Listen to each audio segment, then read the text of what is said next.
All right, second attempt. First try, my hand hurt like a lot, so I had to stop. I got alcohol in a cut. Anyway, so first, this right here is the carburetor. So I took this off already. This is the spark plug wire. I don't know if you can see it great, but right here is the carburetor. This little thing right here is the throttle. Right. I don't. It's really hard to move. Right there. That's the throttle, and then on this side again, you got the throttle. So disassembling an engine all the way and putting it back together is gonna take a while. So I'm not gonna put it all back together when I send the video, just for the sake of time. Ow! Fucking. This thing. Sorry.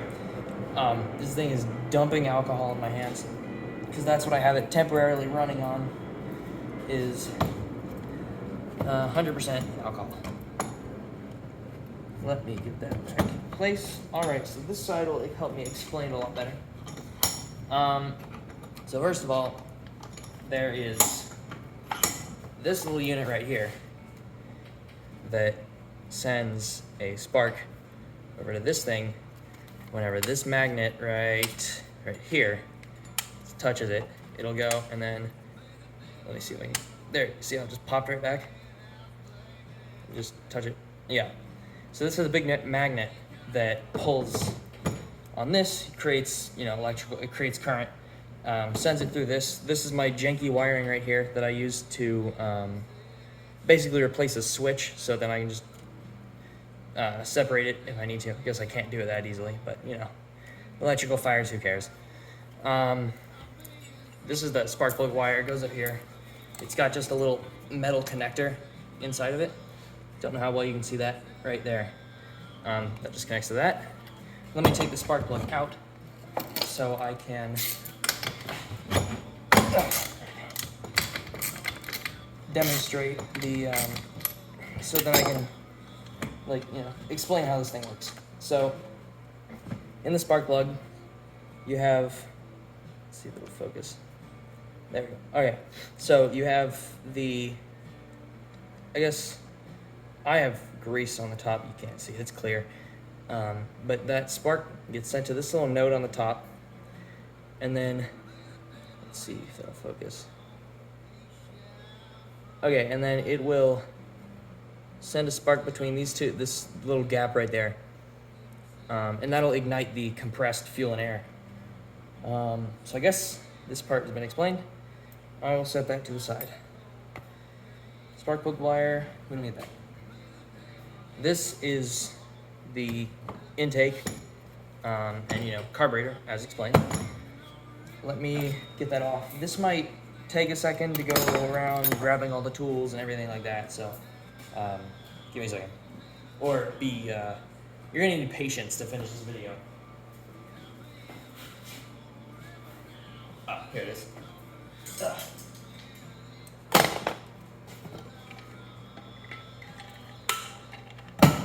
Okay, so here, I guess I'll just take these little bolts right here off.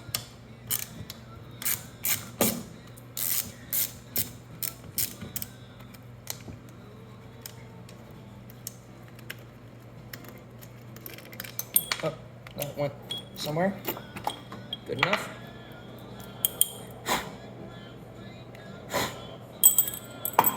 Alright, bolts will all go in there. Very sorry if music is in the background.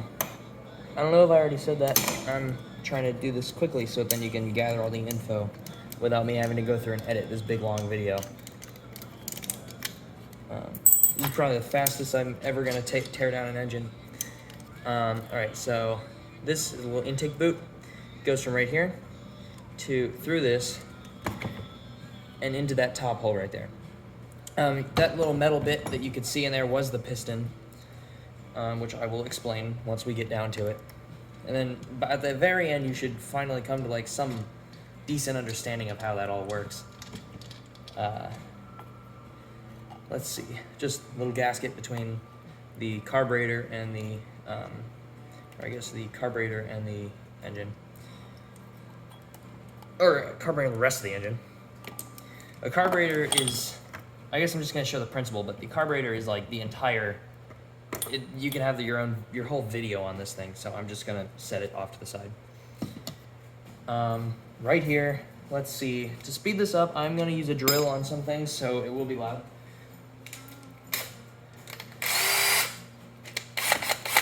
Right there. Then I'm just going to put my little bit in. All right. Right here, I'm just going to take off this. This is just a little spacer between the carburetor and the engine block. That's out.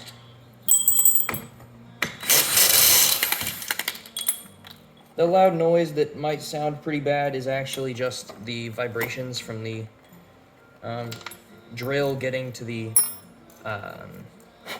these little rods right here.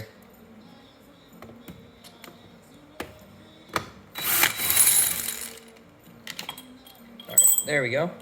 That's off. I can set this. It's just a little spacer. Nothing interesting about it. Just a couple holes. I'll set this off to the side as well. All right. So now, this is the pull starter. It's connected directly to the crankshaft. Whenever I pull it, you can see it spinning the engine. I'm going to disconnect this just so that it's not trying to send any power through to anything. Straighten that out. All right, so I'm going to need a remark. That's fine. Okay, so next step, taking off the pull starter. Do I have the right length? But no, I don't. Now this is going to take a minute, or at least feels like it'll take a minute. You might want to skip to the part where I'm not dealing with these screws anymore, because this is a little bit of a time killer, or I guess time waster, but you know, whatevs. This is like my entire life's work, or I guess not entire life's work going into this, but it's a lot. Okay.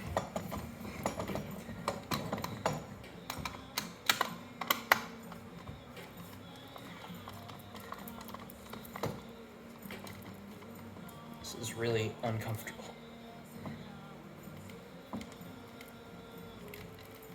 I think this is the second time this pull starter has ever been taken off.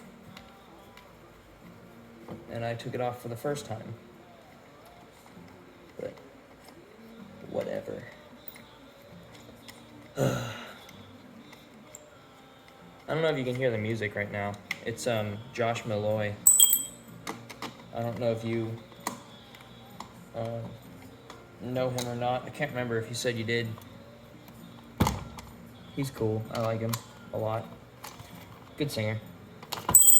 Talented.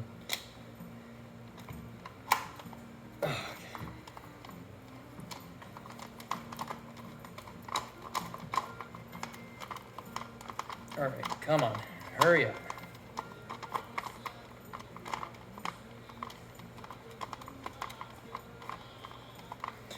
And it's just about to come out. All right.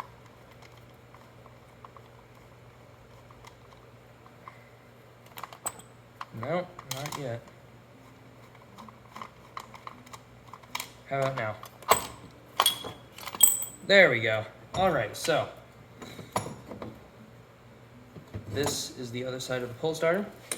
As you can see, you pull on this, and it rotates to this right there. It's just a little string basically wrapped around that, and it's spring loaded, so it pulls itself back. That's basically it for that thing. It hooks onto this by grabbing onto these two things. It spins, let's see, this way. So yes, it grabs onto these right there on these top edges, so then whenever it spins back, these are spring loaded, so that it doesn't basically break your hand pulling it back whenever you're done with it. Next thing, this is a big part. So it's this unit right here. That thing, as I said earlier, it uses like magnetic. It uses basically a magnet on the end of the crankshaft or on the flywheel, and then uses that to generate current, which it then sends over. Basically, this is basically a permission switch, I guess. So it sends positive. This is a positive wire right here. Sends it over to the switch. The switch connects these two leads, like it just touches it, and then completes this circuit to go through this wire, and then that allows the spark current to get sent over to here. And I mean it's not that complicated. It sounds like a lot, but it's just not as much as it seems. So I'm gonna take this thing off real quick. Let me get the magnet right there so then it stays whenever I take it off. All right.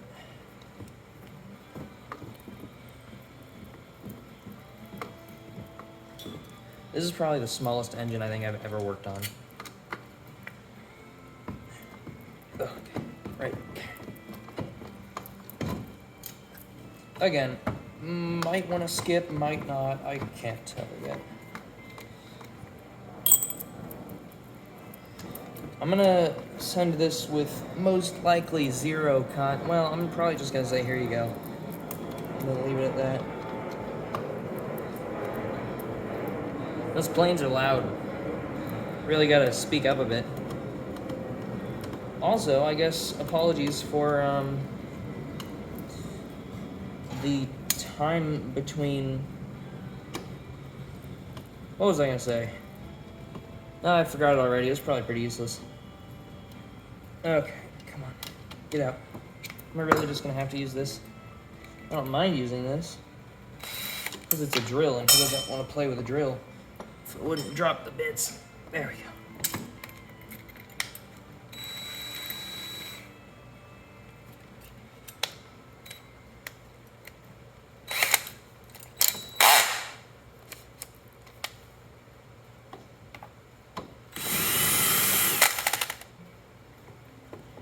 All right, there we go. This little screw can stay in there, but this is the whole mech. This is the entire thing right here. This is that entire mechanism. Sorry, that took a second. Because this is loose, this whole, because this screw right here is loose. This is what it grounds to, so it's just like freely moving around. But this is the little ground wire right here, positive, going from the magnets right here and here. That it generates a current using this capacitor, and then sends it out through here. And then, all right, this is down to some of the last bits before tearing the engine like completely open. This right here is a little centrifugal clutch, and the flywheel. This is a better look at like the magnet right there. It just rotates. Well, I guess it would rotate this way.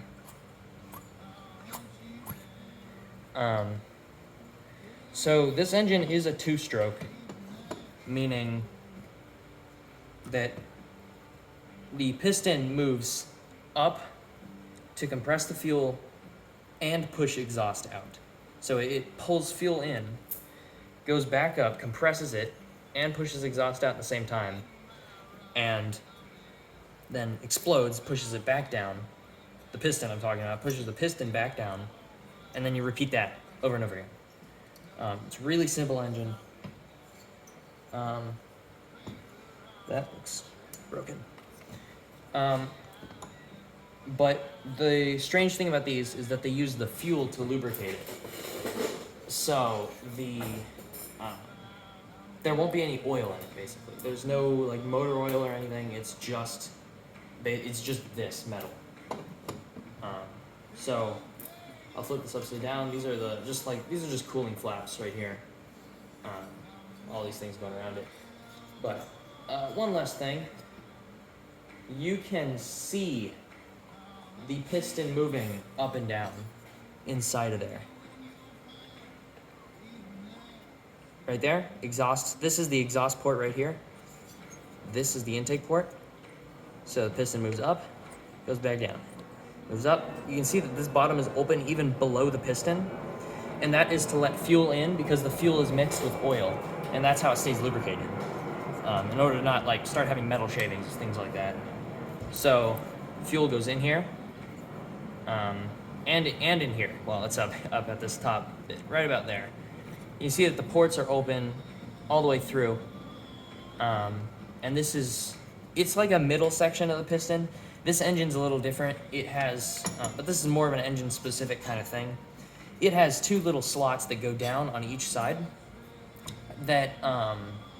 It has two little slots that go down on each side that let fuel come in through the bottom. So then, when the piston is all the way down, then it can suck some fuel in, and then it pushes back up, and then sucks more in again. This was just a little weird. So I'm assuming that what I've said so far sounds like gibberish, because that's what most people say it sounds like. But, you know, I'm giving it a shot. Alright, so, this is here's the fun part, where I'm taking everything out of the engine, or everything off of the engine. This is going to be down to every single little piece. Alright, let's see here. I'm probably going to want this thingy. Well, I bet I can get it done with a drill on these two, at least. These have to be torqued down pretty tight. Dang. There we go.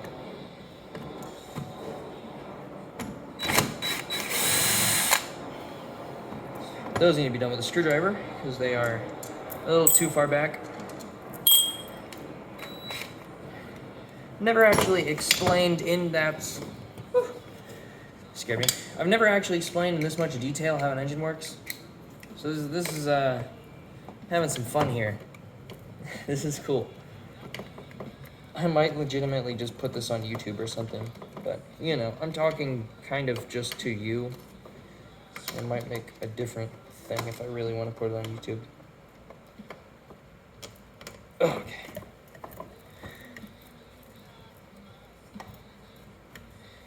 These bolts were not tight enough. It was kind of sketchy. Actually, I don't like that. All right. Here is the grand finale, or I guess not finale. This is the big reveal of the inside of the engine, right here. All right, so, right, oh my God, and it's not even unscrewed all the way. I could have sworn it was. All right, so, here, the grand reveal. This is just a little cover. Let that fall out, let that fall out. Ugh, it's dumping alcohol in my cut. That hurts. All right, so here's a little gasket. One of them sits on each side right here. You can see that. I'm just gonna set that in here. Take this other one off. Gaskets are not supposed to be reused, but I don't really care too much about this engine, so I'm reusing it. Right in here. There you go. All right. I'll talk about this. This is the big cool part. I'll talk about that in a second. This right here is the top of the piston, basically. You've seen all around it. In there, these are those two little spacers that I was talking about, right here. Or these two little, basically, slots. The fuel goes in there, and then it's open. It's not all the way closed. You can see it down there. It isn't all the way closed, and that's on both sides. Wait, that's this side, and then there we go. All right, yeah. It's like the same, and they both slide out, just like that. Very, very simple. Spark plug just screws in right in that little hole at the top. It's pretty simple. It's just, really smooth surface in there. Cooling flaps. Yeah. The next part, right here. Here's the fun part. So, this is the, this right here is the piston. This thing is the piston. It moves up and down. Not on this, but it rotates like that. And you see how that pulls it. Right. It's really difficult to explain. I'll show it in a second. Here. This right here is a balancing weight because the engine basically would rattle itself apart. That in that case, it basically would blow up if it didn't have this thing. This again, it's all one. It's not very complex. These help with cooling again. This is just that thing again that the little pull starters pulls on. These little silver bits right here. Hold on. These little shiny bits on each end. I don't know if you can see it, but they're spinning. They are bearings that grab onto the. They basically they keep a good seal between the outside of the engine and in the engine. This piston, I don't know if you've seen it, moves like that, and it rotates. This is a better view, right? So this would rotate right there. Piston would go down, and then slide over. Piston goes back up, like that. I don't know if that's demonstrating it very well, but you know, you get the point. This ring right here goes around the top of the piston. You can see that? It's a little metal, let me find there's a little gap in it, right about, yeah. I can close it, open it a little bit. It is sitting on a little ridge right here, and it keeps, basically in a 4-stroke or in an engine with oil, in the crankcase, mosquito. In an engine with oil in the crankcase, it would have, it would probably have more piston rings than just this. But this is a 2-stroke, doesn't really need it. It's just keeping a good seal between the top of the cylinder and the crankcase, just to basically so that it can compress the fuel. Anyway. So right here, yeah, this is the very last thing. Very last part. Let's see if I don't really have space. I'll figure it out. There we go. Right. There we go.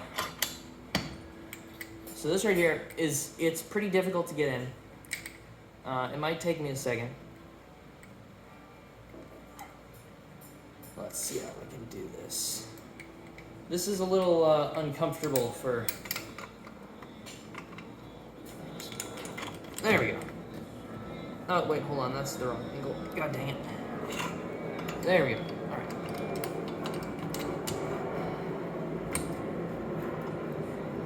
Okay.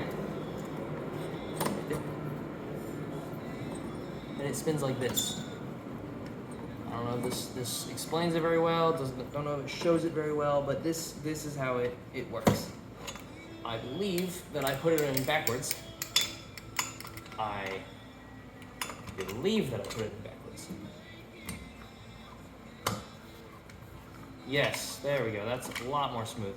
Might have reassembled it backwards, actually, now that I think about it. But, yep, that's it. This moves up, pulls piston up. This goes down, pushes the piston back down. So one last final view of the of this. Pulls it back, pushes it forwards.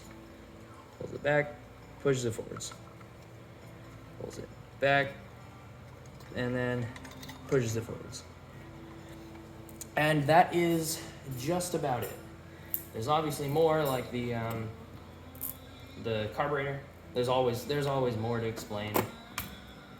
But that would be like a 2-hour-long video, and this is already at 24 minutes. But hey, 24 minutes to completely tear down a video isn't bad. Or tear down a video, to completely tear down a little engine is not bad.